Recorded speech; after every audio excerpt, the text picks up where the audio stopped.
Are you an indie podcast or content creator looking to reach a wider audience? Look no further. Introducing Podcastic, the ultimate podcast network designed exclusively for indie creators like you. At Podcastic, we believe in the power of unique voices and fresh perspectives. We're here to amplify your passion and creativity, connecting you with a growing community of engaged listeners who crave original content. Podcastic is more than just a platform. It's a support system built for indie podcasters, offering a range of resources to help you succeed. From tailored promotional campaigns to professional production assistance, we're here to help you shine. Our intuitive platform makes it easy for you to be seen and heard. We do all the heavy lifting for you. You just show up and create. Plus, with our advanced analytics, you'll gain valuable insights into your audience's preferences, allowing you to refine your content and grow your fan base. Ignite your passion, expand your reach, and thrive with podcasting. Visit our website at www.podcasticlife.com to get started. Podcasting, the home for indie podcasts and content creators. The content you're about to hear is a part of a paid programming segment. The views, opinions, and statements expressed belong solely to the sponsor and do not reflect those of Podcastic or its host. This segment is for informational and promotional purposes only and should not be considered as advice or endorsement. Listener discretion is advised.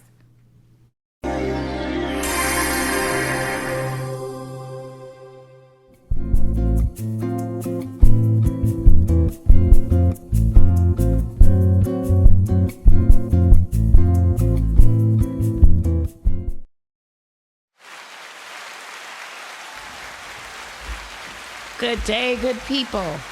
Welcome to another purpose-filled episode of Lessons for the Journey, produced by Podcastic Studios and Your Inspired Journey, live every Friday at 12 p.m. here on Facebook and YouTube. I am your host, Dr. Hetheru, and joining me in the studio is my co-host, Ma'at, the motivational healer, Sabah. And every episode, we explore the realignment of women's wellness, spiritual insights, healthy relationships, and real-life journey lessons.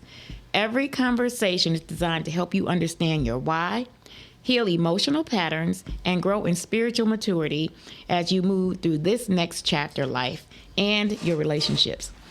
If you are seeking clarity, healing, empowerment, this podcast is for you.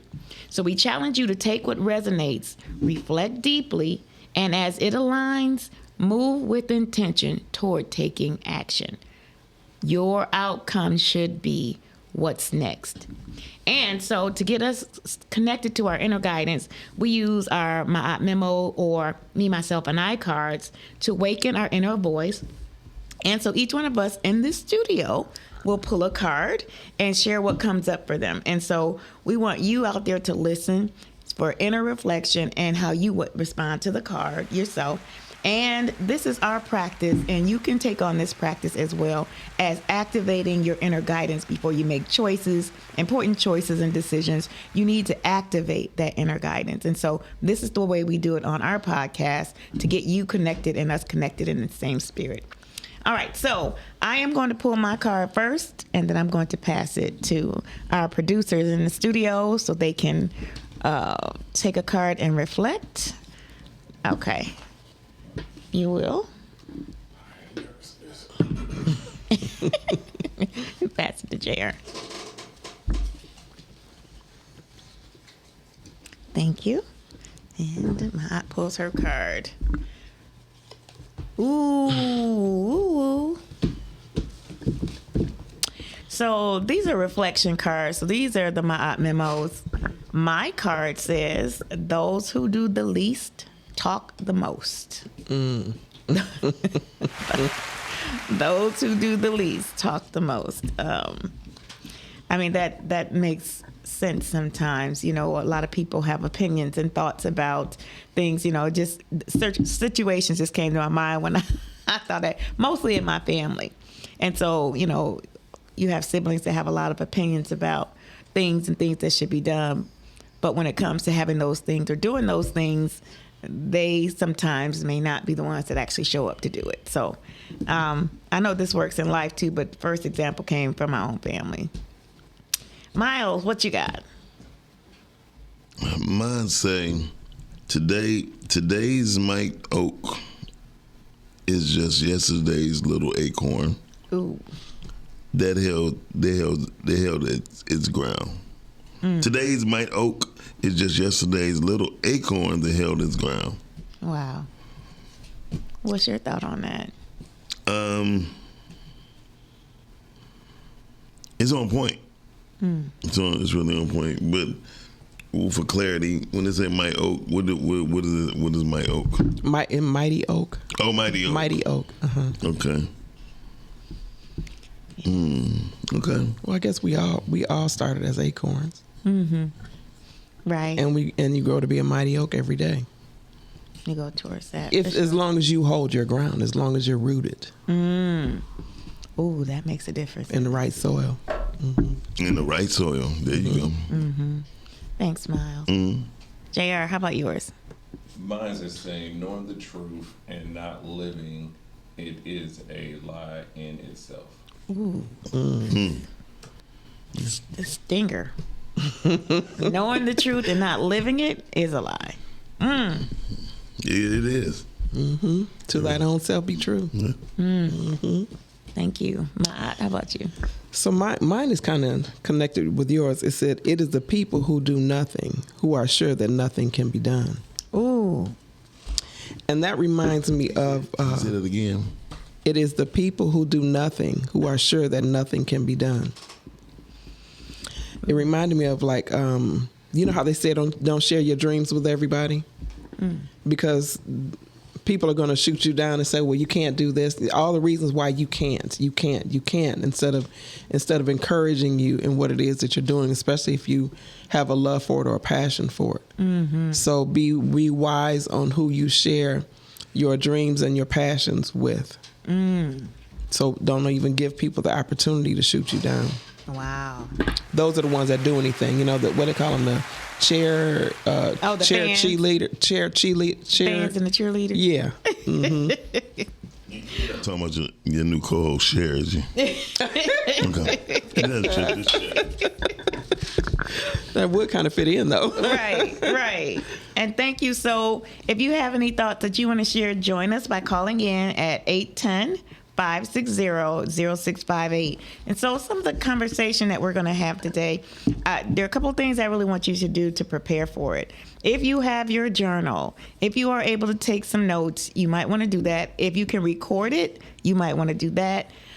But the idea is that you take the information, because what we share on this podcast really come from spiritual insights and downloads. And what we share as we're moving through it is the wisdom and the lessons from our journey that we're sharing with you. So our sharing allows you another form of input, another form of feedback, another form of reflection. So we want you to take the lessons. We want you to take the meat and spit out the bones or put a pin in it until later. So you have the information so you can refer back to it as it comes back to you. So the way that spirit operates is it's an energy flow.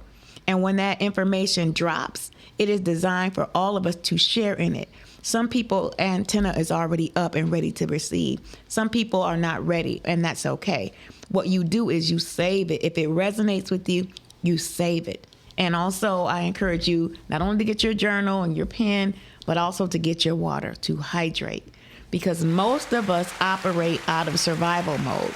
And what that means is that you're not getting enough hydration to your brain to really make good choices and good decisions because you're in survival mode. And so we need for you to be have your executive functions right at the top so that you can take what you need right now and be able to apply it. All right, so our topic for today is what our scars are really telling us. And so I like to frame this by the context that Spirit gives it to me. And so this is for the women who are awakening to their sacred feminine in particular. One important element is understanding our bodies and remembering. And so when I talk about remembering, I'm talking about two things. I'm talking about the recall. I'm saying to recall what things have resonated with you, recall what this connects to, recall memory. And then I'm talking about remembering, putting your members back together. Your members are your arms, your legs, your head, your feet, your toes, your fingers, the members of your body. So your body has memory built into it. Your bones, all of our collective minerals is a memory. That is where memory is stored. That is every instrument or tool that you use, technology that you use has some type of mineral crystal in it, which is what holds the memory. And so our bones offer that same thing. So the memory is already in you. And so what we have to do, and this is a generational memory because it's also connected to your DNA. So this is genetic memory. This is generational memory. This is our physical timeline of a memory. And so when you connect back to your members, you have a better chance of remembering, of recalling that truth, which is yours. And so I think it's really important as we are putting these parts of us back together. And this was the download that was given to me. And it started off talking about our skin and how our skin holds us together. Like it is the one organ that holds our whole body together. If we didn't have skin, everything would be on the outside and exposed. So it has a very important job. We'll talk a little bit about that later. But what the other part of it was, in addition to the importance of our skin, which is our largest organ, that we scar our skin. And so whether it is intentional at that time or not, it is a part of a series of choices that were made minutes, hours, days, weeks, months, years, even before that scar showed up. And so to be transparent with you, as I was talking in the studio, I have counted 15 physical scars that I can see. And each one of my scars, when I started to count it, told a story about how I got that scar, what led up to that scar, and the moment that scar happened to me. And so, or happened through me or for me, more importantly, it happened for me. And one in particular, which is and I'll talk about this too in a minute, when I started to, and I'm encouraging you to do this too, when you look at your scars, and we're going to talk about the different types of scars. When you look at your scars, I asked my sister to count her scars too, to see if we can really recall the story. So I'm going to give you this quick insight. So if you have ever seen a movie, this is an old movie. It was probably like in the 60s or early 70s. It's called The Illustrated Man. If you have not seen that movie, I'm going to encourage you to see it. It stars, I think his name is Rod Steiger. And anyway, the Illustrated Man is a man his body is tattooed, like 98% of his body is tattooed. And each of his tattoos tells a story.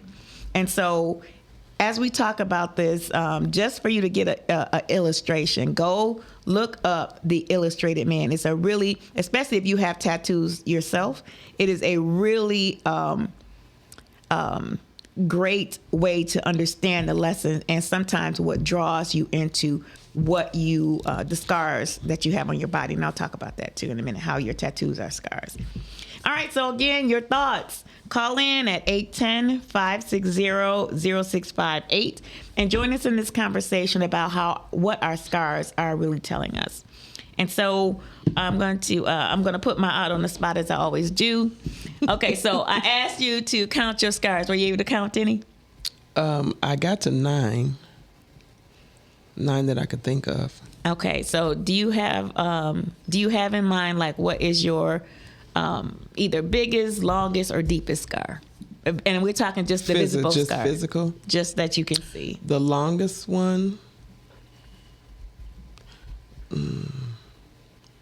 Now, the one that stands out is on my leg. When I was, I don't know, 10 or 12 or something like that,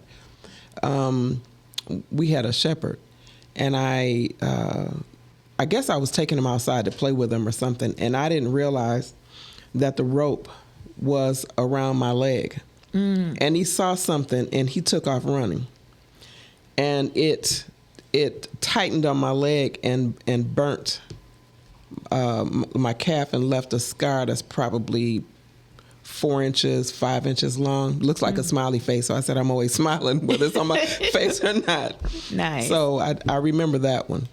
Okay, so how Spirit was guiding me through this work to be able to guide others through this was when you think about, okay, so how you came to be with the dog outside at that moment, and from that moment, what was, from the scar moving forward, what was the lesson that you learned? So part of what you shared is that you turned something that was a painful event into something that was positive, that the mark it left reminded you of a smiley face.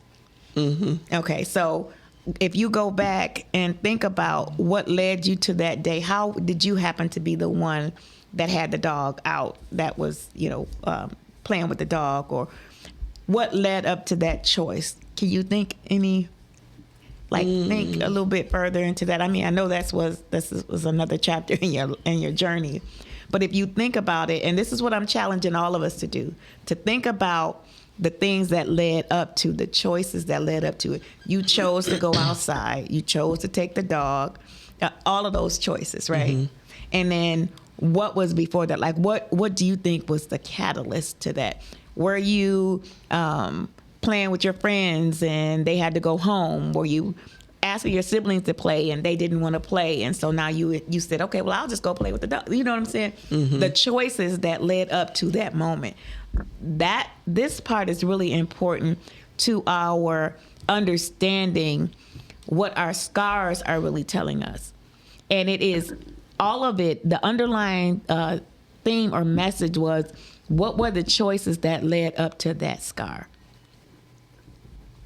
And so you can still give it some thought. I mean, I know that's the only thing I could think of, because when I reflect back, I don't remember anybody being around me. So, and that dog was mine. That was my heart. Okay. I actually was the one that picked him out of the litter. Okay. A choice. That was a choice. Yeah. Okay. Yeah. I don't remember anybody being around, so I chose to take him outside. I'm thinking play with him. But I clearly was not paying attention. Had I been paying attention, I would have saw that rope was around my leg. And that wouldn't have happened in the first place. So for whatever the reason, I don't see how I didn't notice it, because it was up on my calf, right up underneath the knee. So how did I not realize that? And then when he took off running, it just kind of sawed it. Mm-hmm. So. And even now, the lesson of paying attention, pay attention to detail, is still something that I'm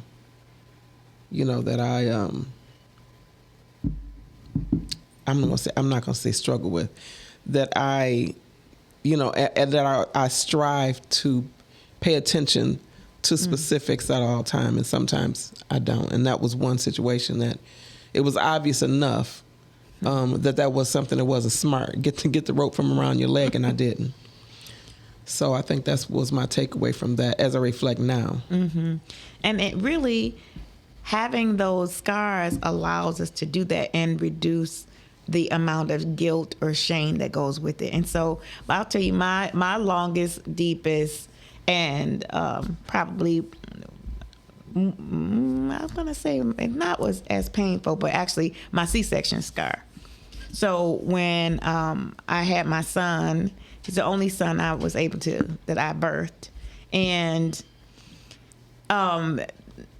they took him out of my body going into a crisis state. And so, but before that, and the choices leading up to that, and I had him I got pregnant when I was close to 40. And so, first of all, in my life, up to that point, I had been married once already, divorced, and from that union, we could not have children. And so from that point from my about 25 until 40, I could not get pregnant. And so I had accepted the fact that I would not have children. And so, I talked about, I knew I was going to adopt kids, still will. But leading up to that point, I had accepted that I was not going to be able to have kids of my own, give birth to children. And then the other thing that happened in my 20s, that as I was going through this divorce, that my best friend died from complications of childbirth. And so she died from the same condition that impacted me having to have a C-section. And so I did not know that we were facing the same crisis in terms of delivering and having our children, but I lost her at that time. So that memory of, and being with her the whole time she was making this transition was, of course, that was grief. It was grief from the divorce, because I was going through that at the same time, and then losing my best friend, and the way that she was lost, bringing life into the world. In the back of my mind, I still had fear around having a child. It changed the way that I thought. I also started to think, well, maybe I'm not supposed to bring a child in this corrupt, chaotic world. That why would I intentionally bring somebody into this corrupt and chaotic world? So I had some thoughts about that. While when I was growing up, I always wanted lots of kids. Then when I couldn't have it, I started to think, okay, well, maybe I wasn't supposed to bring a child into this world. And I started to accept all of these dynamics, all the way up to the point where I got pregnant, which was in my second marriage. And so he was a lot older than me. And I remember this really well, because before we found out we were pregnant, we were laughing. And I was saying, ha, ha, ha, you're going to be 80 years old trying to teach your son how to play basketball. Ha, ha, ha. Then the next week I found out we were pregnant. I'm like, God got a sense of humor. So not only did it change the lessons that and the choices I had made leading up to that, it also changed what happened to me after. And so part of that lesson was that, and he was actually in the surgical room with me. They had a sheet over me so I couldn't see them cutting me open, but he was looking on the other side like, they just cut you right on open, and they got it, and they're moving your organs around. Like he's narrating this for me, and I remember being partly conscious because I just had a spinal, but all the things that led up to that point of my scar is a part of the memory of that scar. That after, and now that I can reflect on it, I understand the choices that I made leading up to that. The choices that I made about being resolved that I wasn't going to have children. The choices that I made about the crisis that women face. The choice that I made about bringing a child into the corrupt world. When after this event, what I learned was that my son was meant to be in this world, not to corrupt it, not for the corruption, but to make it better.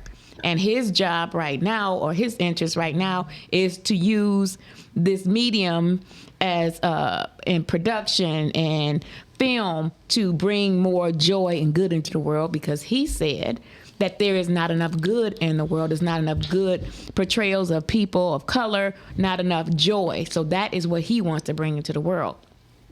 And so it helped me to understand that scar was the dividing line between what I was bringing into the world. And he is old enough to make that decision now. And it helped me to understand the value of the scar. That now I'm a part of women's issues, Black maternal health, and the crisis that women face during childbirth. I may not have been interested in it the way that I have now because of that. So I mentor women across the country in this area. This is what I do now as a result, as a choice of my scar. And every time there are constant reminders about that scar, but it's not negative to me. I'm not charged with it being negative. I'm charged to see the beauty in my scar. And again, when you're intimate, everybody gets to see that scar, or everybody you're intimate with. My husband in particular, let me clear that up. Not in particular, you mean right. My husband, period. But my point was, it could have been a point of shame for me. It could have been for so many reasons, being that much older and having a baby, being at risk, all of these choices leading up to that. That was really significant. And I have 15 of those significant moments where the choices I made leading up to that, before that moment even happened, the choices that led up to my scars. And so I think it was really an important insight and download in this conversation that we're having right now for women who are spiritually mature. We're looking for the spiritually mature women to see beyond just what is in front of you. We use these scars as a tool to help us to heal properly.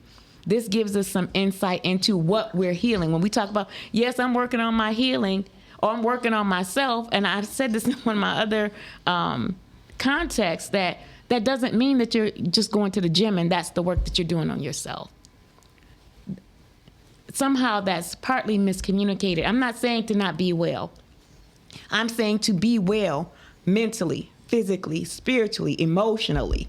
And to do that, there's some things you have to see and reveal for your healing journey to begin. And this is one of them. Look at your scars without the lens of shame, without the lens of blame, because I could do that too. Because one of my scars is my finger got cut off in the door by my baby brother at the time. He slammed the door and my finger happened to be in it, and I cut my finger off. And so, but it also brings trauma when I think about that. It literally is, when I hear doors slam, it gives me a tick. And so, I have never blamed him for that, because he was small.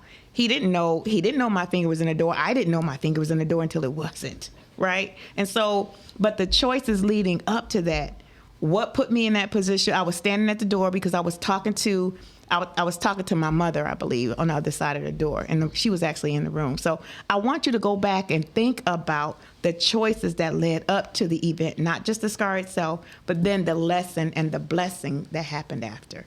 All right. So again, if you have any reflections, give us a call at 810-560-0658. And so we're going to start with our opening questions. Any thoughts?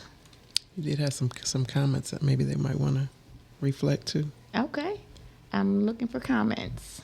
And I cut my finger off. Oh, okay. So, but it also brings opening questions. Any thoughts? Oh, that's me. I'm listening to myself. You know, okay. when you were talking about the scar from surgery, and especially when, as it relates to women that have had C-sections, mm-hmm. or, well, back in the day, it depends on the kind of C-section you had. They have a bikini cut, which you won't see that because that's right at the pubic hair line. That's what they say. Yeah. Well, you shouldn't. You can see it, but it's not really visible because it can hide up underneath your underwear, your clothing, or something. But the other one. Okay, go ahead. I'm sorry.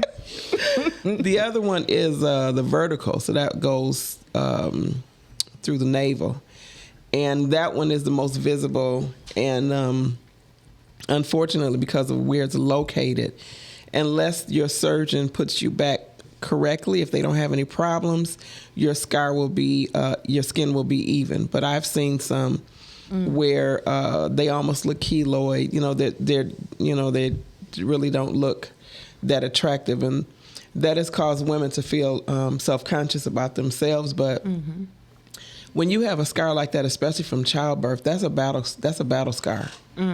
It is not. We take childbirth for granted because some women can get pregnant easily, and they have a lot of kids, or they don't have a problem being pregnant. But if you knew everything that was involved just to be able to conceive, right, and then just to be able to birth a child, and it's a blessing if there's nothing wrong with that child.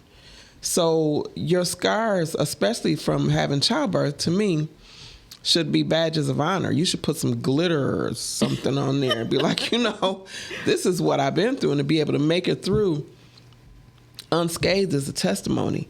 So hopefully, there was a movement once about women that were wearing clothes, so that they would show their scars. Mm-hmm. Yeah. And I recall that. Yeah, you remember that? It was a bit ago. But I thought it was a good idea because every scar you have, physical or emotional, it got you to be where you are and who you are now. So it's all a blessing, even doesn't feel like it at the time. But everything in life that happens to us is a lesson. And as you said, we just try and get the lesson out of it. Absolutely. And embrace it. Absolutely. Antoinette, thank you for sharing. She said she has 35 of them. She said her tattoos are definitely scars, and I have 35 of them, and they all depict a time in my life. And she said we're feeling hurt, abandonment, and the lessons. Blessings to you, sister. I get it. I so get it. And we're going to talk a little bit about that, too. And I'm sorry for your loss, too.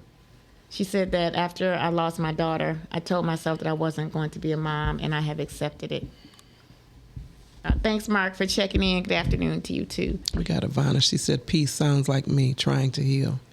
Can you repeat the call-in number? Sure. That number is 810-560-0658.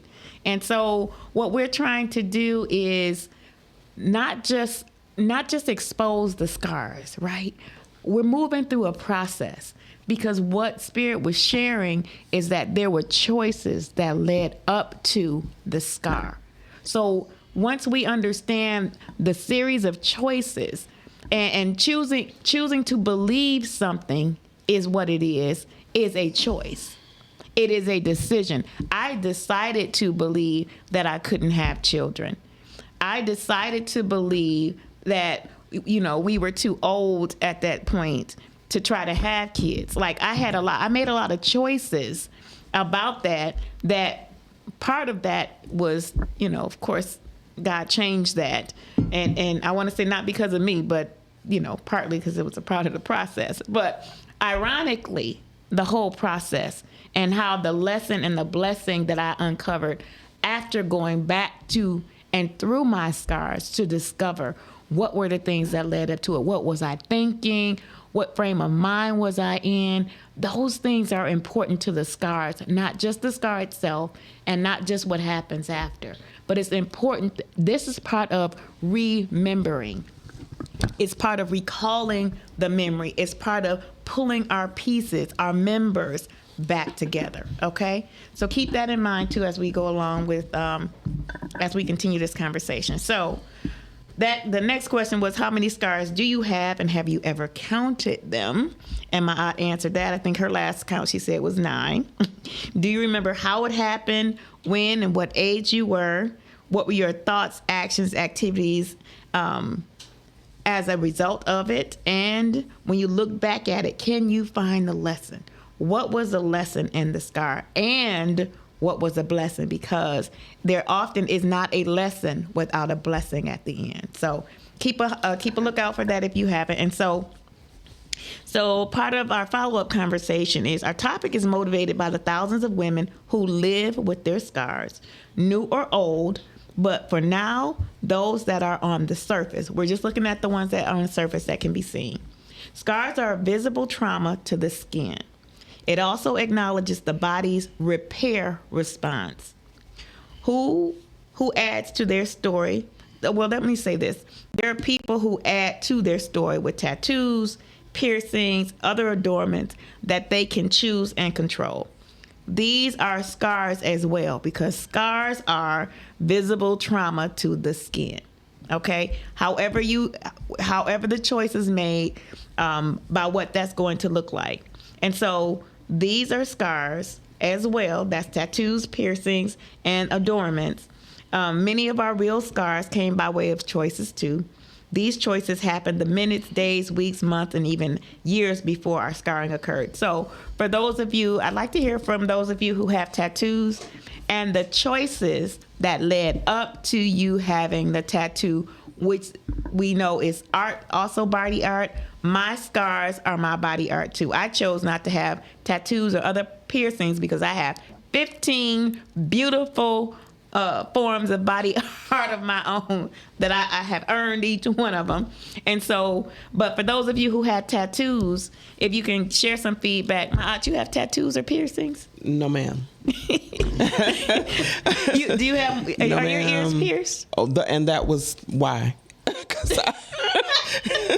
I got mine done the old-fashioned way with the cork and a needle. And that big fat needle. Yep. Cork and a burnt needle. Yeah, and they that's put the how mine ice were on done there too. like that was supposed to stop, and it did nothing. It did nothing. So, and that right there, that was my first PTSD. And then the 9,000 different hospital and surgeries and all of that. And it's like, I can't get poked. I just got a thing about needles now, so no. And I just, I am fascinated. One of my clients has her body from like the front, half her body from the front to the back. I forget what she called it. It is. It's not a sleeve. A sleeve is the whole arm, I think. Because it's part here and it goes all the way back and across her body, across her butt and down the back of her leg. Oh wow. It's all message. It's all messaging, but just. Well, that's a lot of work, but also that is a lot of skin work. Yeah. And I know she had it done in phases, but I'm curious for those. Anquinette, if you're out there, if you can call in and maybe share your experience about your choices and your tattoos and what led you to make those choices. You can just pick one that maybe. One tattoo. If you're out there and you're listening, help a sister out to understand like what drew you to body art in the form of tattoos or piercings. I have one piercing in each ear, and that was like we just talked about old school. I was 2 and my mom pierced my ears, and they're not even, as I uncovered today as I am wearing earrings. So any thoughts out there? We're listening for you. Okay, so we're gonna keep it rolling, and hopefully you'll have a chance to call in and talk about it. But I think that's such an important part of our identity. We did a show before on piercings and tattoos. Remember that show? We were talking about it being tribal, that the connection to our ancestral and tribal origins and beginnings. Again, that the motivation for that is still captured in our DNA, and we're just living those things out today, and the way that we can interpret what they are. And that's what we do with our body art and our piercings. And some people are aware of it. Some people are not. Some people just, see it as trending or fashion. Some people see it as, part of the message that they're bringing to the world and part of their trauma.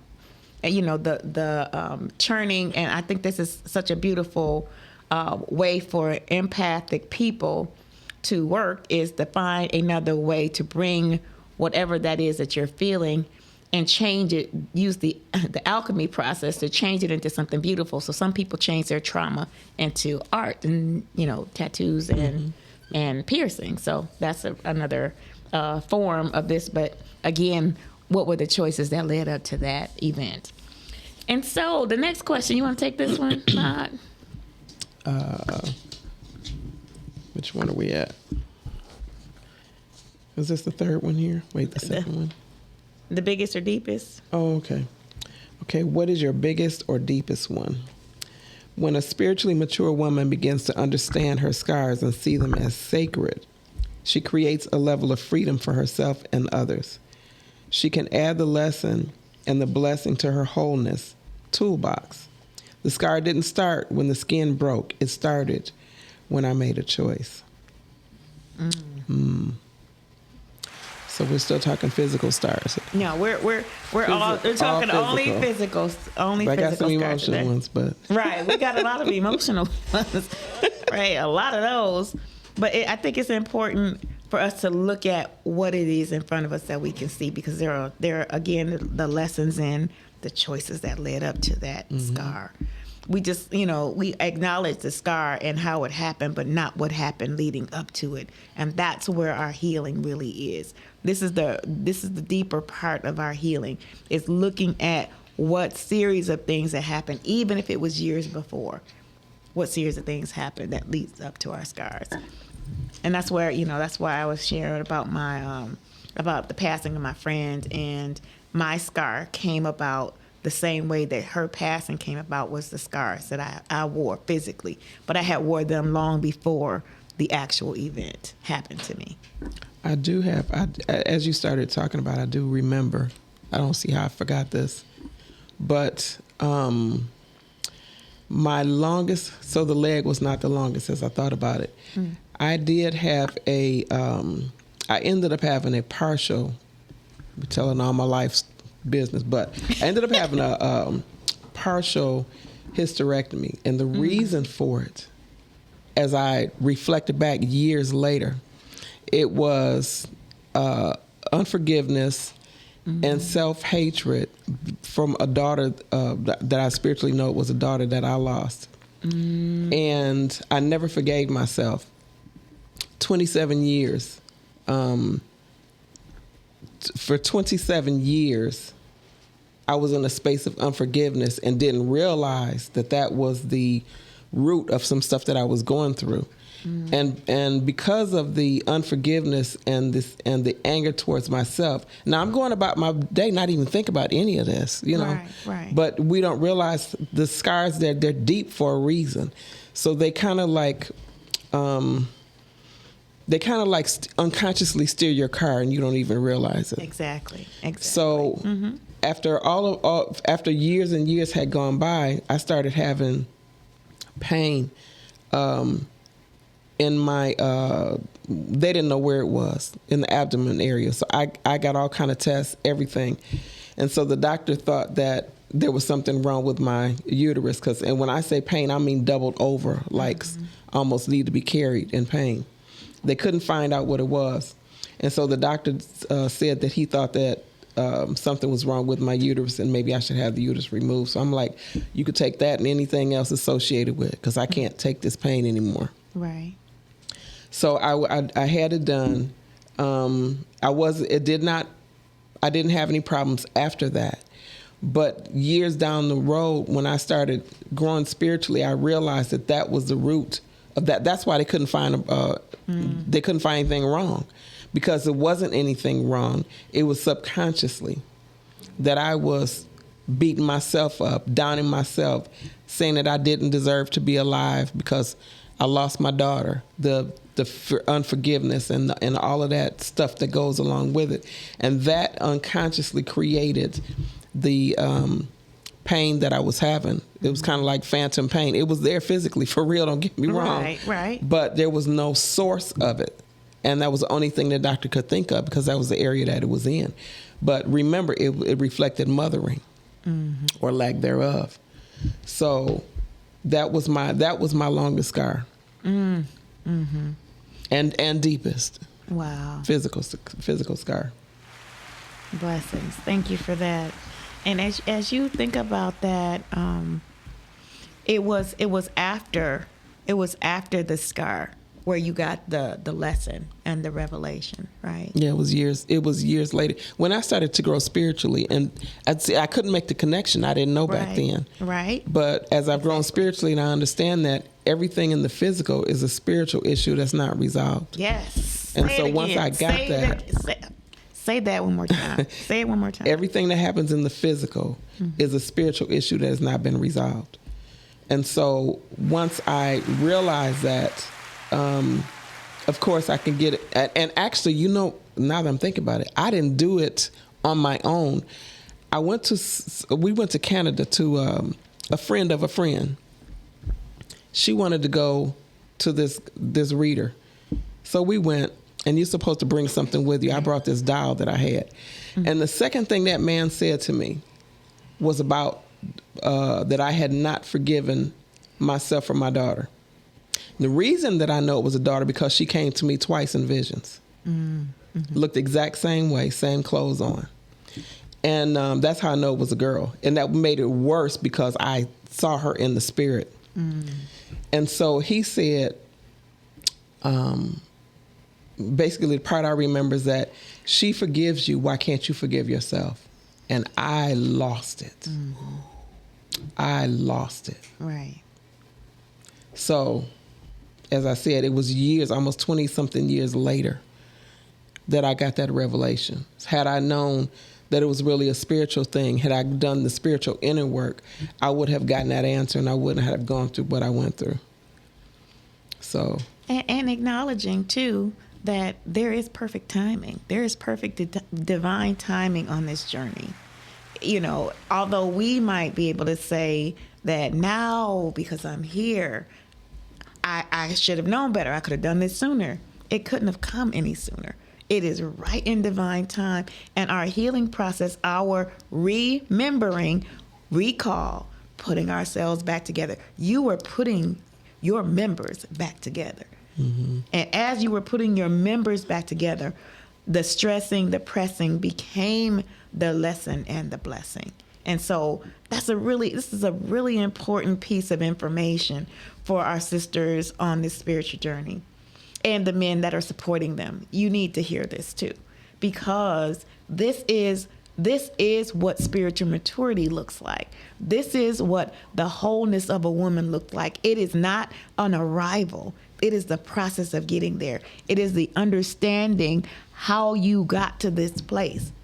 It's not just that you arrived. It is the journey. Lessons for the journey. That is what this podcast is about: the lessons, the choices, the opportunities, the tools, the renewal of your mind. That is what this is about. And so thank you for sharing that. Thank you, Aquanetta, for sharing as well that this part of our journey is so very important. It is so very important to be reflective, but also to recall and to remember. The healing is when you bring yourself back together. That's part of your healing. That is so super dynamic. And I'm so proud and happy that you had the experience of bringing you back together. Yeah, and I don't think I've ever shared it public. I've shared it in private with my friends and things, but I've never shared it publicly. Vanna says, as did I, a partial. Thanks for sharing. I'd like to know what such things mean also. So. So that was for my aunt. That was part of her journey. That the part of her that she needed to bring back to her, she had to go through a process to get it. And so I would think for the same for you that, your process is to go back and recall, then remember. And then we do this much through the scars.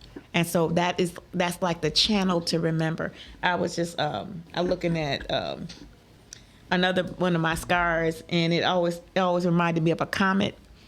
Like if you ever saw a shooting star with a tail, I have a burn on my arm. It's actually a burn. And I remember what it was. So my son was little, and I was ironing, and I had... he was running towards me, and I was trying to get him to stop, and I had to iron. And so because he was coming so fast, and he was just like, running like kids do. He's probably 2, running, Mom. And he knocked over the ironing board, and I had set the iron down to try to catch him, and then it scorched me. And of course, you got an iron burning you're going to respond. And so my son was like, what did you do, Mom? And I'm looking at him like, what did I do? Try to stop you from getting burned. Right. And so, and I just responded, and I responded the fastest way I could. Now, looking back on that, and just looking back on that moment when I saw him playing, I knew at some point he was going to come near. And I know part of my mind, I was like, well, let me hurry up and finish this. The other part was, keeping an eye on him, but he moved so fast that my mom reaction about him getting harmed versus harming myself, he was the priority for me at that moment. And so I took whatever came out, and I wasn't trying to do that. I wasn't trying to make a sacrifice. I was just reacting. And my mom, remember a whole backstory about being a mom. So he was 2. That was still fresh and new for me. So I have done a few things since then. I only buy irons that have an auto shut off. For one, right? I also know to move those things out of the way, period. I don't leave them up. So I have a holder that you can put a hot iron in, and it's, it still protects it so that it doesn't have to be out hot and reflecting. So that stayed in my mind, that even if I had set the iron to the side, and it still was a potential for harm for him and for myself. So I had to think differently after that. So that was one of the things, the purchases I made after that, is to make sure I got a holder, and I could put it up high enough where I could have the cord up and I could have the iron away from him and anybody else, so they wouldn't get injured by that. So the blessing in that was what my life was like after that. Right. The lesson was my life after that. But the series of choices that I had, I should not, I could have chosen not to do it when he was awake. My choice was to do it while he was awake versus while he was asleep. That was another choice that I made. And so these were things that led up to my scar. You probably can't see it. This one healed flat. I have other scars that didn't heal flat. They keloid for whatever reason. And, just to understand that those scars, that again, it was choices that led up to it. It wasn't just it's a scar. It was some things that led up to it, and we have to unpack the things that led up to it.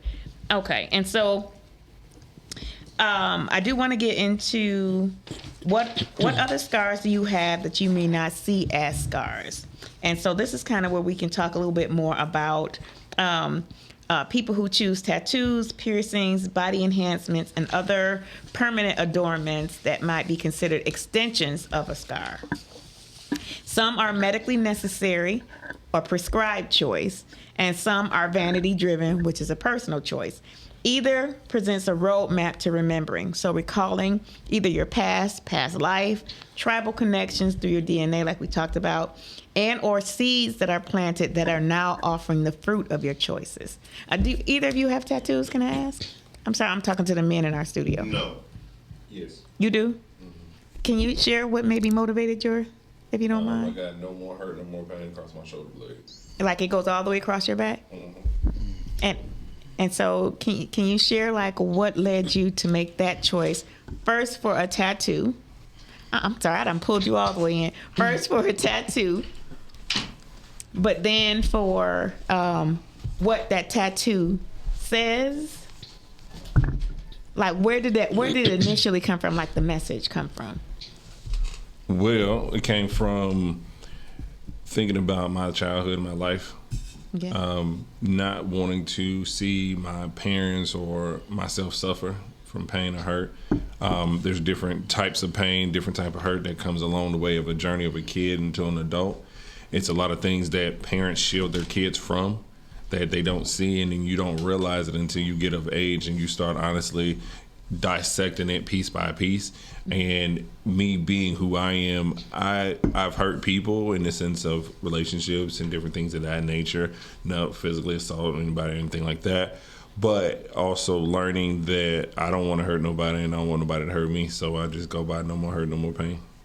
And so was that message for you, or was that message for people who might see it? I mean, what kind of led you to a choice? Because a tattoo, well, especially across your shoulders, at some point somebody's going to see it. Oh yeah, definitely. I mean, it was one of those things where I got the opportunity to get a tattoo, and I was like, I always said something like, I go back to high school, some bad or not good relationship or some friends, X, Y, and Z, or I go back to just thinking of how it would make me feel. So like, that I'm fearless.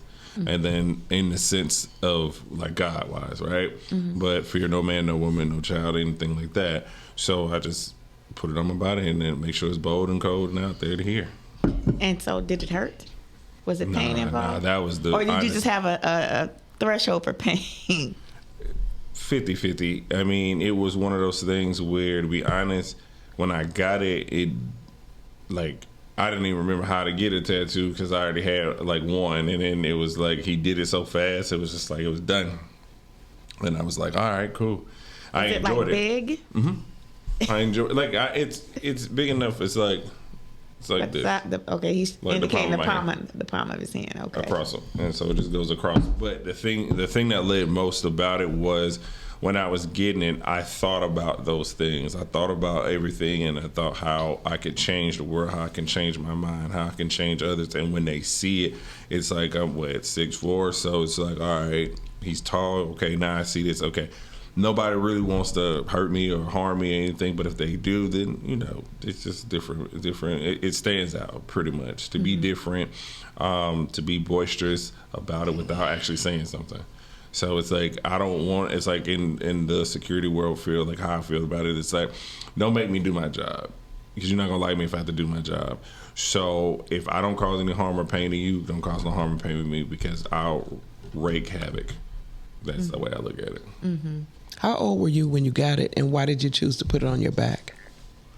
I didn't want anything. Well, first, my mom always told me that in the corporate world, nobody's going to take a hand on like your tattoo on the front of your hand, on your face, on your neck, anywhere that's visible. If you're going to do anything, you should get it where it can be hidden, and there's a time and a place for everything. Mm-hmm. So I realized, I said, okay, what's one place that I could do that nobody's really going to ever see it? I can have on a collared shirt.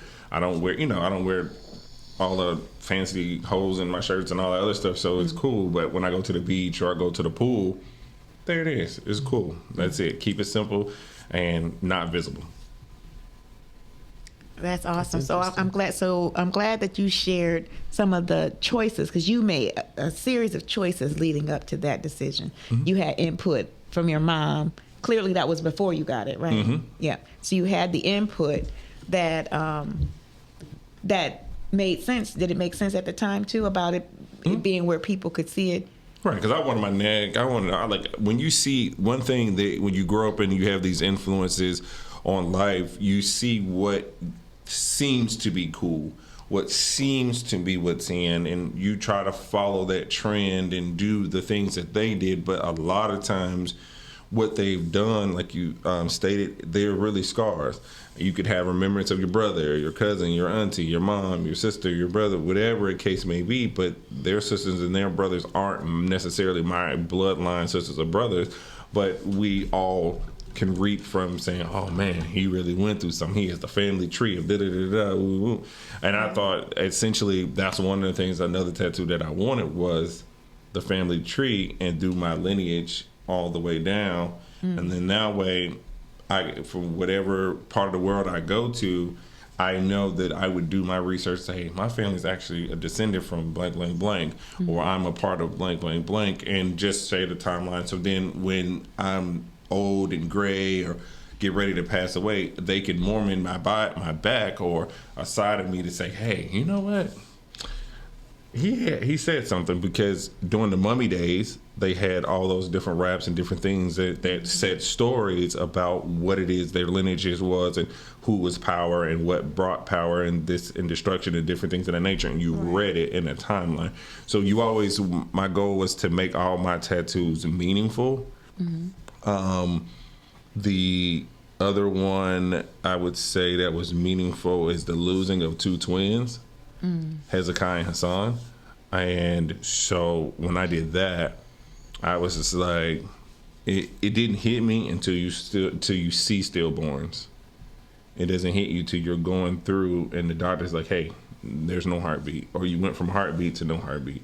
The things don't click in until you do it. So to keep me remembering that, hey, you don't live honestly for you of today once you have kids. Or once you have a child, you end up, now you are the teacher, you are the leader, you are the correctional guide for them to do the very thing that you did not do or that you did do. And so I got tattoos, but they see it. I don't tell them to go get it, and I would never tell them not to go get it. I would prefer to say, if you're going to go, let me at least be the first person to take you to go get your tattoo. And then what you do from there is on you. But I would say the same story, just don't put it on your neck and your face and different things of nature. Because I almost did. I wanted the one behind. I would have went crazy. But, hey.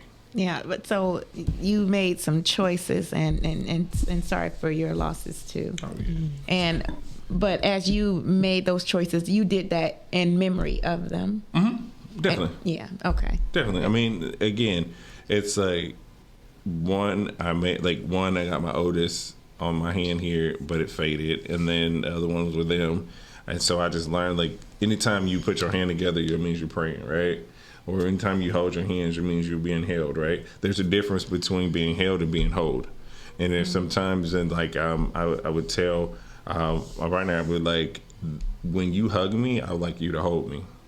Because there's a difference when you're being held and when you're being held. Sometimes you're being held is just holding you down. Sometimes when you're held, it's been helping you lead on or helping you through something. Or when you combine them together and you actually say, I'd rather you hold me at night than held me throughout the day, because you shielded me while I sleep, and you covered me, or I'm safe with you.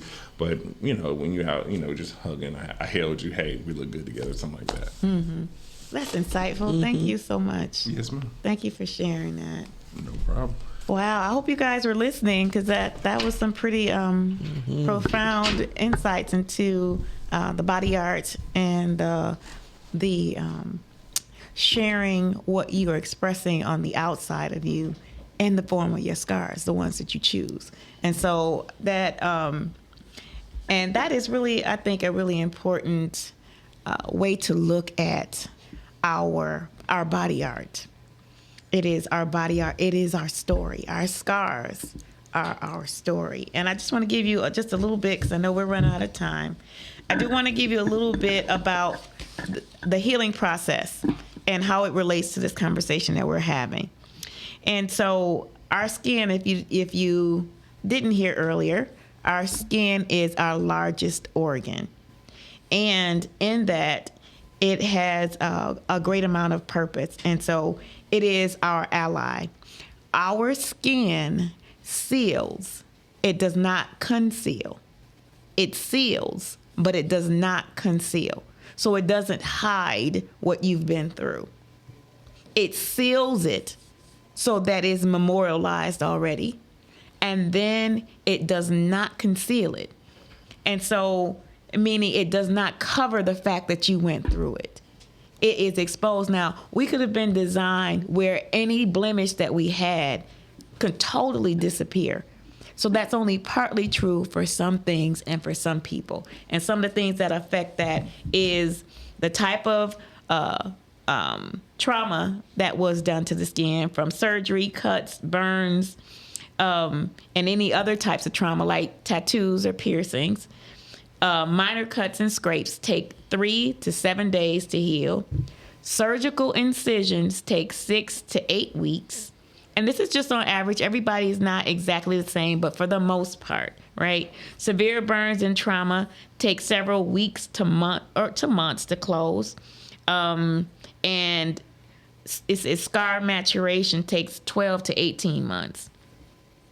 And so one of the things that I think is important about understanding the timelines for scars, whether we think they're small, whether we think they're serious, that it still has to be managed, and that it's still going to be sealed but not concealed. It's still going to show. And other things that I think are important, these are things that affect the way that we heal, is our age, the location of the scars, and the conditions of the body. So if you're smoking, you have poor nutrition, you have other types of health challenges, it can delay the process of healing, because that body internally, because of what we may be choosing to do, is going through difficulty as the scar itself is trying to heal. So the priority is going to go to what's most important. And if breathing, because you're a smoker, is most important, your energy, your body is going to direct all of that good energy toward dealing with breathing. It's going to prioritize it first. And so that's important to note. And then our maturity, our ways of being, and our choices is going to also affect our healing process, what we think, what we say, and what we do. Because we can do things that can undo. If you've had stitches and you are doing activities that are contrary to the healing process, those stitches could pull and it could re-rupture that healing process, that repair process that your body is going through. And then lastly, healing, just like the body has stages of healing, so do we. With grief, there are stages of healing from grief. And I think that's such an important understanding to have, because so many people who are grieving may not even consider it grief. That's one. But the other part of it is that people can feel like grief will never end. I will never, I'll never get over losing so-and-so. And it's not a matter of getting over it. It is a matter of putting it into perspective in the way that you're living your life. My losses, I have not gotten over. I have been able to process how I live with them, with the memory, how I live with the energy and the spirit of them with me and around me. I have learned to do that, but I've learned to heal through the grief stages as well, so that the grief that I'm experiencing or I have experienced is not my way of being. For my loss of my friend, for years, that was my way of being. And every time I would see her children or her family, I would have a total meltdown. A total and complete hysterical crying spell. I did that for years as her children were getting older. And that's what they knew me as, my auntie, the auntie that was always crying. That's not how I wanted to be remembered. That's not how I wanted to honor her memory. And so I had to find some ways to cope. And it wasn't until I understood the stages of grief that it wasn't a place that I needed to live. My way of being did not have to be grief. My way of being could be appreciation. And so I shifted my grief and I moved it to appreciation of the life that I lived with her and the life that she left into the world that I was keeping at a distance because I could not manage my own grief and my own emotions, not the grief. I couldn't manage my own emotions. And so when I understood what the real issue, the deeper issue was for me, I could process it and I could move to the next level. I could move through those stages of grief because I knew now that they were there. And so I have a book called Cardinal in Red Dress that talks about the stages of grief. It talks about those significant losses. And it also talks about suicidal ideation, which is where it took me. My grief took me out. My love brought me back. And so I think it's such an important book to use as a tool. And so if you're struggling with suicidal ideation, if you're struggling with grief, it is a really great tool to have to understand what the spiritual side of that is as opposed to just the physical side. And so I'm going to encourage you to stay connected with us, not just through our podcast, but this is the purpose work that both my aunt and I have been given to help people navigate this amazing journey of spiritual maturity, this amazing journey of healing and putting things in a perspective with new information so that we can apply new tools to our lives. That is the purpose of Lessons for the Journey. It is to keep you connected, to bring the wisdom to you so that you can share it. So don't just keep this for yourself. Share it. We had some really great insights today, and we appreciate you for being here with us. And so if you want to continue this journey with us, we do it also through our Lessons for the Journey book club, which is every third Wednesday of the month. You can always join us there. You can. Our book for the month is featuring Tiffany Tilley's Know Thyself series. And this particular book is called Getting Over the Hump. And of course, you can tune in. You can find the flyer on my social media. Also, did I have one more? Video. Oh, okay. So I guess it was a video I had on here too. I don't remember what it was. Oh, okay. So every second Sunday of the month, I offer a seminar called Navigating Men. And so if you are out there and you're a sister and you're ready to be found, this would be a great opportunity for you. Every second Sunday, I'm sorry, I think I said Saturday. Every second Sunday of the month, we are having these seminars so that our women can get the tools that they need to connect with the right men that they need. And we're talking about our spiritually mature women, the ones that are, and I'm saying spiritually mature, ready to understand that you are a byproduct of physical and spiritual. And we need physical things for physical tools for physical things, and spiritual tools for spiritual things. Having your mate is a spiritual experience as well. So you need spiritual tools, and that's not what our sisters are getting. We're only getting the physical side of it. I want to help you have both the physical and the spiritual tools to connect with your mate, because there's some things that you got to do to bring him to you, and there's some things that you got to send out for him to help him to find you. All right. He's using his GPS to find you. You got to have a good space to be found. All right. And so I'm going to ask my sister Ma'at to tell you where you can find her. You can DM me on Facebook under Ma'at Sabah, or Instagram. And Instagram is Relationship First Aid. You can DM me on my personal page, which is Ma'at Sabah, or Relationship First Aid on Facebook. And the website is relationshipfirstaid.com. Email address is relationshipfirstaid@yahoo.com. And don't forget, that's where you can also get your memo cards or your Me, Myself, and I reflection cards. Again, these cards are not just, these cards are intuitive cards. These cards are helping to connect you with your inner guidance, to prepare you to receive, to be on one accord with your physical being and your spiritual being. It opens the door for you to make that connection. All right. And you can also find me. Ma'at has books as well. She didn't mention that. She also has spiritual products. She didn't mention that. But you can find that through her website and connect with her there. And for me, of course, I have books. I have seminars and workshops, and I do one-on-one coaching to help our sisters navigate the way through this journey in our spiritual, mature way. And so we're so excited that you were here with us today. I thank you, Miles, for being our producer, and JR for sitting in with us and also being part of this production team. Thank you for your insights, for both of you. And you have been with us in Lessons for the Journey. I am Dr. Hetheru. You can reach me at YourInspired with a D, YourInspiredJourney.com, or reach me by phone at 313-759-7855. And if you can't find me there, Google me. You will connect. Stay clear.